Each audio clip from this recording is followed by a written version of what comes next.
Olá, amigos! Alvin Oliveira, mortgage broker brasileiro aqui na Austrália e fundador da Capital Financial. E hoje vamos conversar sobre possíveis mudanças de banco. Por que mudar? O que está envolvido? O que a gente precisa considerar? E o que nós aqui na Capital Financial conversamos quando conversamos com nossos clientes sobre essa estrutura, sobre essa reestruturação de processo ou reestruturação de estratégia. Então eu preparei aqui alguns pontos para abordar esse tema com um pouquinho mais de detalhe, para que você consiga entender mais a fundo, ou seja, eu quero aqui passar da superfície para que fique mais claro para você entender os motivos que de fato você deveria considerar para mudar de banco. Então vamos lá. Importante aqui entender os principais motivos que nos levam a conversar com o broker ou com o banco sobre considerar uma mudança de banco. E aí eu começo pelo mais óbvio. Alvi, taxa de juros. Vi uma oferta ali, 0,1, 0,2 a menos do que o que eu tenho, e eu gostaria então de considerar uma mudança. Claro que eu coloquei isso aqui como o primeiro motivo óbvio para a gente tentar entender o que é que significa essas mudanças, o que 0,1, 0,2 vai representar, e o que está envolvido nesse processo de mudança de taxa de juros. Segundo ponto, insatisfação. Olha, eu não estou gostando desse banco, a estrutura de conta deles não me agrada, o online banking não me agrada, o sistema de ligação, o customer service desse banco específico não me agrada. É outro motivo também que muitos clientes nos entram em contato conosco pedindo para fazer uma alteração bancária. E, finalmente, quero aumentar meu portfólio. Preciso pedir um equity, então, consequentemente, preciso entender o banco que vai avaliar o meu imóvel o mais alto possível para que eu entenda qual que vale mais a pena seguir nesse projeto de aumento de imóveis dentro do meu portfólio financeiro. Perfeito. O que a gente precisa entender aqui para ser um ponto de partida, para ser o nivelamento inicial desse nosso processo de mudança de banco? Custos envolvidos nessa mudança. Porque sim, existem custos. E isso é muito importante ser deixado claro. Essa é uma conversa que a gente tem aqui porque você precisa tomar uma decisão informada. Esses custos vão envolver custos de saída de um banco para entrada em outro banco, e aqui eu não estou falando de multas. Eu estou falando de um custo chamado discharge. E esse custo existe para todo e qualquer banco, mesmo que tua taxa esteja variável. A gente vai ter custos de governo. Você vai ter que tirar o teu mortgage, que está registrado em nome de um banco, e vai ser registrado agora o nome de outro banco, no cartório, vamos dizer assim, aqui na Austrália. E isso envolve um custo. E, finalmente, custos dos advogados, dos bancos envolvidos nessa mudança. Preparação de documentação, envio, análise dessa documentação de contrato, não estou nem falando aqui da documentação de mudança de banco. Lá no finzinho do processo, você vai acabar incorrendo esse custo. Então, em geral, você vai ter um custo ali em torno de $1.000 para sair de um banco e entrar em outro banco. Tá vendo? Porque aqui alguns bancos oferecem ali, e claro, isso tem diminuído cada vez mais, mas quando você começava a ouvir ali os rebates, eu te dou $2.000 para mudar de banco. Esse rebate, gente, em teoria, é para cobrir esses custos. Ele não é que você vai fazer essa mudança e você vai ter esse benefício imediato. E lembrem-se, não tem almoço grátis. O rebate às vezes vem e o custo está em algum outro lugar, quer seja na taxa de juros, quer seja numa taxa a mais que pode ter que eu acabei não cobrindo nesses custos envolvidos. Então é importantíssimo ficar de olho nisso aí.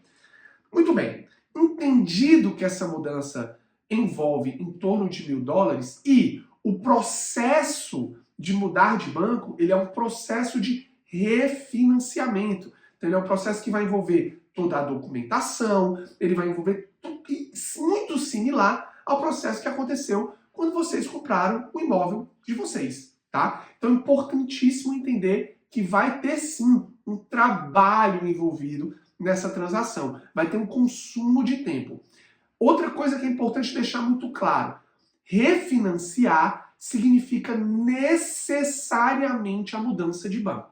Você revisar as taxas com o teu próprio banco não vai ter nenhum tipo desses custos envolvidos. Então, às vezes, você tentar ali um pouquinho mais de afinco que aquele banco que você já está baixe sua taxa de juros, vai evitar que você tenha não só uma perda de tempo, um consumo de tempo e, obviamente, um consumo financeiro.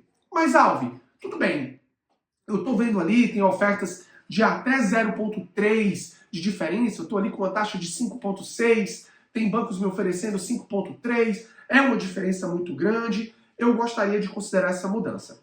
Então eu fiz aqui 3 cenários, e aqui para vocês entenderem como funciona em cada faixa de endividamento aqui na Austrália. Porque às vezes a gente fala, nossa, meu financiamento é tão baixo, por que o banco não está me dando um desconto?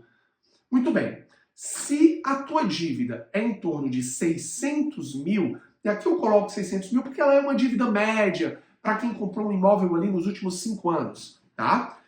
Se você tem a cada 0,1% de economia de taxa de juros, você vai ter uma economia mensal de 38 dólares. Então, 0,1%, 38 dólares. O que significa dizer que a cada 0,1% de economia, você vai ter ali 456 dólares anual de economia também, tá? Então veja, se você tem um custo de 1.000 dólares para essa mudança de banco, o teu retorno de um desconto de 0,1 vai ser mais de 2 anos depois dessa mudança, tá? E esse valor, obviamente, vai mudando. Quando eu chego em 0,3 de desconto para a mesma faixa de financiamento, eu tenho ali uma economia anual de 1.300. Então, perfeito. Se a gente tem uma diferença de 0,3, você vai ter, a partir mais ou menos ali do 8º mês da mudança, a tua economia começa, tá bom?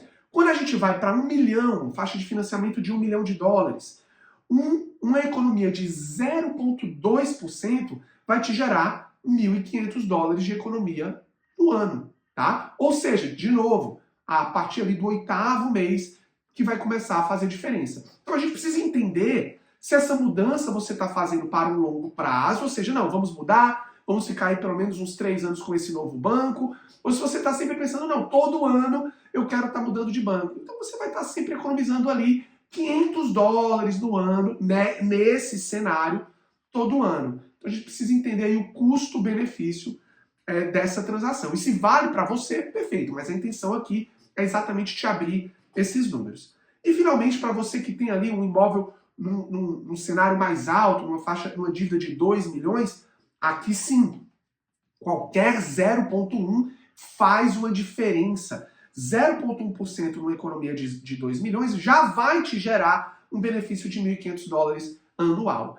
Então, quanto mais alto o teu financiamento, potencialmente vale mais a pena você ficar um pouquinho mais ativo nas análises de taxa de juros ano a ano, tá? Mas muito bem, quando que a gente precisa de fato considerar essa mudança e qual é o ponto principal? Quando existe ali uma busca de equity. Por quê? Já falei aqui em alguns outros vídeos, cada banco avalia teu imóvel por valores diferentes, com opiniões diferentes. E isso pode sim gerar uma diferença enorme para o teu projeto. Aqui eu trouxe um caso recente que aconteceu conosco no mês passado. O NEB avaliou o imóvel do cliente em 1,1 e o ING avaliou o imóvel do cliente em 1 milhão. Veja, a diferença de taxa de juros do ING para o NEB é 0,2% ao ano. Ela é uma diferença considerável. Contudo, a diferença de avaliação nos deu para esse cliente 80 mil dólares a mais de equity disponível para o projeto dele. Gente, 80 mil dólares a mais é potencialmente o depósito de um novo imóvel, dependendo do valor desse imóvel. Então isso precisa ser considerado. Tá vendo por que a gente tem que passar um pouquinho além da taxa de juros? Alvi, muita informação, muito cálculo, ficou bastante confuso. Como que eu faço moving forward, daqui para frente?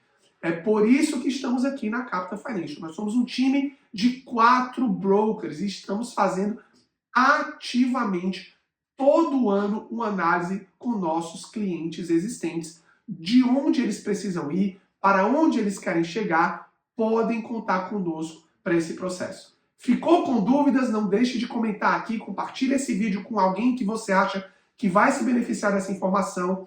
Aqui na Capta, nós tivemos o prazer de ajudar mais de 1.000 brasileiros nessa jornada de compra de imóveis, tanto de moradia como de investimento, estruturas de trust, e vai ser um prazer estar contigo também nessa jornada. Um grande abraço e até o próximo vídeo.